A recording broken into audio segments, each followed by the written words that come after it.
Ada teman ngajak bisnis, untungnya 5 juta. Berangkat ngaji apa yang jadi objek? Orang ini lebih condong urusan apa? Urusan duniawi. Kenapa? Sebab dunia ini alam nyata, sehingga dia pasti langsung merasakan. Sementara akhirat itu alam cerita. Tapi nanti kalau sudah meninggal dunia, dibalik ceritanya tuh. Akhirat alam nyata, dunia alam cerita. Ibadah di bulan puasa nggak bisa tertandingi. Tapi untuk ngimbangi di bulan puasa itu hadirnya pengajian. Mengimbangi ya, mengimbangi.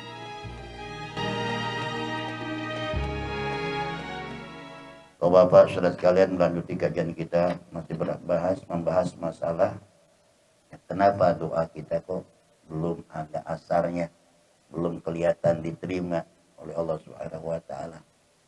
Buat orang-orang yang beriman, ya, kita berdoa itu bukan seperti makan cabai. Makan cabai kita gigit langsung terasa pedas. Bukan seperti makan garam, kita makan langsung asin. Perlu kesabaran dan keistiqomahan. Ini kuncinya. Kalau kita sabar dan istiqomah, insya Allah mudah-mudahan pasti suatu saat apa yang kita minta dikabul oleh Allah Subhanahu wa taala. Kemudian syarat-syaratnya berdoa pun harus kita lengkapi. Antaranya kita yang pertama mengucapkan alhamdulillah, ya. Hamdan yuwafi ni'amahu wa yukafi mazidah. Ada juga saudara sekalian, ini buat percandaan. Ada teman saya yang meninggal orangnya. Jadi kalau bukan ada orang bilang baca doa nih, alhamdulillah hamdan syakirin, hamdan naimin. Teman saya pasti nyaut tuh. Hamdan ATT gitu. Kebanyakan alhamdulillahnya. Lalu tujuannya untuk baik. Untuk apa nih? Satu kunci. Di saat kita berdoa itu yang pertama tahmid kepada Allah. Memuji Allah. Kemudian yang kedua, salawat. Ini salawat pun kunci. Jadi orang yang berdoa tidak dilengkapi dengan salawat, maka doanya tidak akan diterima oleh Allah, ditolak. Nah, kemudian syaratnya lagi, ya, makan barang-barang yang halal. Gimana mungkin doa kita bakal dikabulkan, makanan kita haram, pakaian kita haram.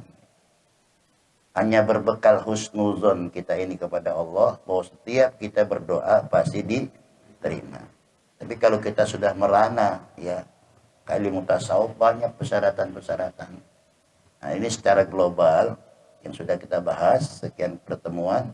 Sekarang masuk yang nomor 8, ya, nomor 7 ya. Nomor 7 ya. Apa dia? Di antaranya kenapa doa kita ditolak sama Allah? Qultum al-mautu haqqun walam tasta'iddu lahu. Kamu sering ngomong bahwa kematian itu bilangan yang pasti. Tapi kamu sayang tidak pernah mempersiapkan diri untuk perbekalan menghadap kematian. Saudara, kita di dunia ini hanya sekedar mampir. Berapa lama kita mampir dunia ini sesuai dengan target umur yang Allah telah tentukan. Dan kita akan pulang nih suatu saat, semua akan pulang tanpa terkecuali. Artinya kita bakal mati. Nah, orang-orang yang beriman kepada Allah Subhanahu wa taala itu meyakini kematian itu pasti terjadi. Cuman banyak orang yang tidak mempersiapkan diri untuk bekal menghadapi kematian. Kalau kita mau pulang kampung, saudara, orang mau pulang kampung nih, perbekalan semua disiapin. Ya, oleh-olehnya yang bagus-bagus, tiketnya pun dia persiapkan, dia persiapkan lagi uang. Kenapa sekedar pulang kampung begitu persiapan kita? Kenapa nggak salah? Emang kita pengen pulang kampung, kita bahagiain orang yang di kampung, berarti kita sudah sukses di rantau. Itu persiapan duniawi ya, kita yang pulang kampung begitu tuh. Duitnya kita siapin, tiketnya kita siapin, oleh-oleh pun yang bagus kita siapin. Tapi kita lupa bekal untuk, ya, kematian kita lupa. Suka saya singgung, jadi kita mati nanti itu bukan bawa amal.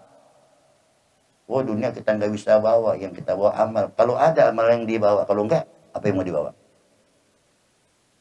Ya, harta yang kita miliki bisa dibawa, bisa untuk ibadah.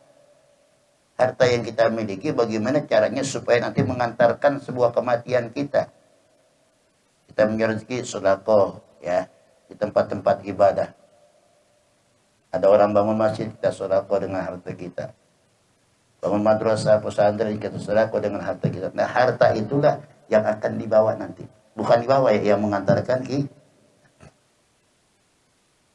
Ketika Rasulullah SAW ya mentafsirkan ayat Alhaakumut takasur hatta zurtumul maqabir. Tafsirannya yang pernah saya terangkan ini, Alhaakumut takasur, sungguh kalian telah tertipu dengan menumpuk-numpuk harta. Karakter manusia ini kalau sudah hartanya banyak, dia bakal ngakuin tuh. Ini tanah saya, ini mobil saya, ini rumah saya. Semua pasti karakter manusia. Sehingga kata Rasulullah SAW, Hal-laka min malik? Emang kamu punya harta? Hakikatnya harta nggak kita miliki. Katanya doang itu punya kita. Tapi nggak mungkin kita miliki. Hakikatnya, ya, sekedar ucapan ini punya saya, ini punya saya. Tapi hakikatnya punya ya, hakikat semua juga punya Allah. Tapi ini untuk orang menghilangkan kesan bahwa harta itu jangan merasa dimiliki. Kalau harta merasa dimiliki, siap-siap kita bakal kehilangan apa yang kita miliki. Tapi kalau bukan harta itu hanya sekedar titipan dari Allah, insya Allah yang namanya titipan di suatu saat Allah minta titipan kita, kita kasih. Kenapa Allah perintahkan untuk sedekah? Kenapa Allah perintahkan untuk zakat? Berarti harta yang kita miliki itu Allah titipkan lewat tangan kita. Bersyukur ya kepada Allah bahwa orang itu telah dititipkan amanat dari Allah. Tapi dengan catatan, jangan kita khianati amanat Allah. Kalau pengen barokah, kalau pengen selamat harta kita. Di saat datangnya waktu untuk diperintahkan zakat, keluarkan zakat. Emang itu titipan Allah. Tapi Allah pun gak bakal zalim dengan janjinya. Setiap orang yang setia dan taat memenuhi apa yang diperintahkan oleh Allah tidak akan mengurangi nilai harta yang telah dikeluarkannya. Nah, sehingga kata Rasulullah SAW, Hal-laka min malik? Emang kamu semua punya harta? Illa ma'akalta, kata Nabi. Harta yang kita miliki itu yang berada dalam perut kita. Kecuali yang kau makan, itulah harta kamu. Berapa banyak sih yang kita makan harta kita? Kita makan paling habis 100.000. Wah, udah gembul banget tuh. Aula bista, atau harta yang barangkali kau gunakan untuk pakaianmu. Entah pakaian yang kamu pakai berupa baju atau berupa kendaraan, semua kan pakaian tuh. Fa'ablaita, kata Nabi, semua bakal habis. Semua bakal rusak. Baju yang mahal bakal jadi lap, mobil yang mahal jadi rongsokan. Habisnya tuh. Au anfaqta fa'abqaita, ini satu kata Nabi. Atau harta yang kau miliki, kau jalankan di jalan Allah, kau sumbangkan di jalan Allah, kau sedekahkan di jalan Allah, harta itulah yang kekal dan abadi, dan itu akan membela kalian semua. Jadi harta yang telah kita sedekahkan itu yang bakal kita.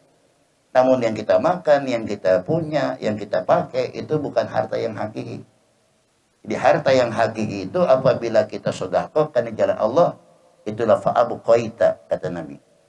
Jadi orang tersebut sudah menguatkan hartanya. Dikekalkan tuh hartanya lewat apa? Lewat sedekah. Nah, harta inilah nanti yang mengiringi kita. Ini persiapan orang yang mati itu, yang akan mati itu dengan berbagai amal ibadah, baik itu secara mahdhah ataupun ghairil mahdhah. Ibadah cara pribadi kita kepada Allah atau ibadah lewat sosial di tengah-tengah masyarakat.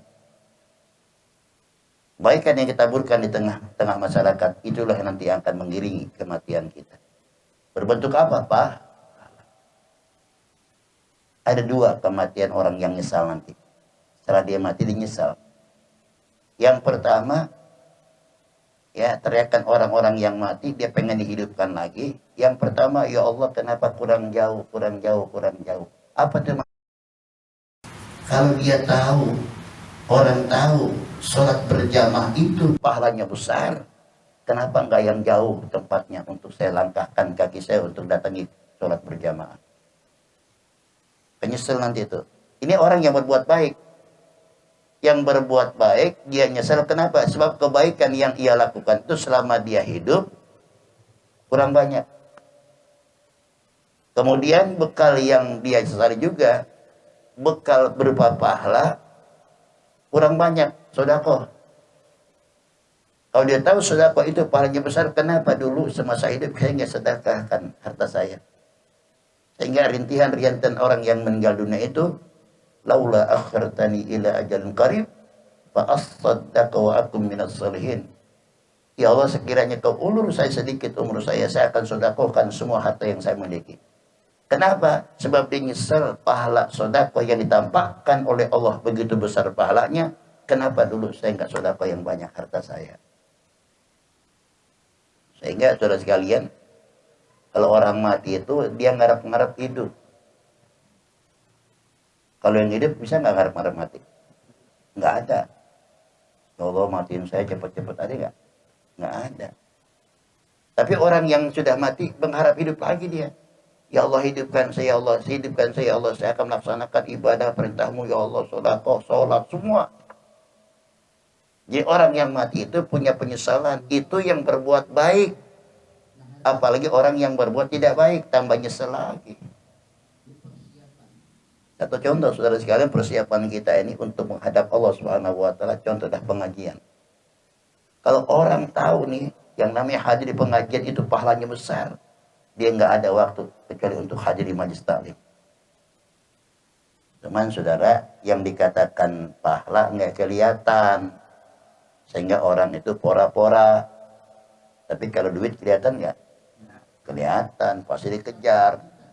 Contoh nih, ada giliran kita ngaji, umpama ada teman ngajak bisnis, untungnya 5 juta. Ngaji apa berangkat? Berangkat ke mana? Berangkat ngaji apa angkat ke objek? Berangkat ngaji. Itu berarti yang nggak punya objek kan? Ya. Orang ini lebih condong urusan apa? Urusan duniawi. Kenapa? Sebab dunia ini alam nyata, sehingga dia pasti langsung merasakan. Sementara akhirat itu alam cerita, sehingga yang namanya cerita ada kalanya benar, ada kalanya agak.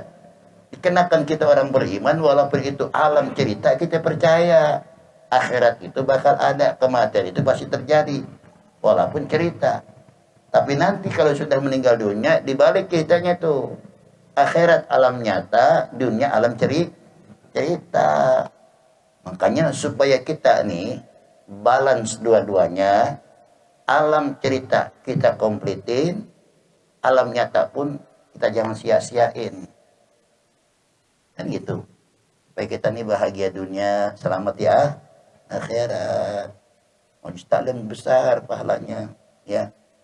Langkahkan kita tuh kayak dari mana semakin jauh semakin banyak pahala yang Allah janjikan buat kita. Jadi kalau malam ini pahala yang paling banyak insya Allah saya, sebab saya paling jauh, ya kan? Ya, tapi rugilah orang yang dekat, udah dekat kagak datang. Ya, asyadun nas hasratan yaumal qiyamah rajulun amkanahu talabal ilmi falam yatlubhu. Penyesalan yang paling nyesal pada hari kiamat orang-orang yang ada waktu hadir di majelis taklim tapi dia nggak sempatkan dirinya untuk hadir di majelis taklim. Nyesal, ya. Sering-sering hadis ini ya untuk memberikan motivasi buat kita agar kita jangan pora-pora. Inilah kebaikan yang memang tidak ada pahala melawan lebih besar pahalanya kecuali hadir di pengajian. Saya pernah terangkan, ibadah di bulan puasa nggak bisa tertandingi. Tapi untuk mengimbangi di bulan puasa itu hadir di pengajian. Mengimbangi ya, mengimbangi. Tapi dengan asbabnya pengajian kita tahu tuh beramal-amal yang lain. Dengan asbabnya ilmu, tahu ya kerjaan yang lain. Ya, itu yang kenapa tuh? Yang ketujuh. Banyak orang mengatakan kematian pasti menjemput kita, tapi kita belum tentu mempersiapkan untuk menghadapi sebuah kematian.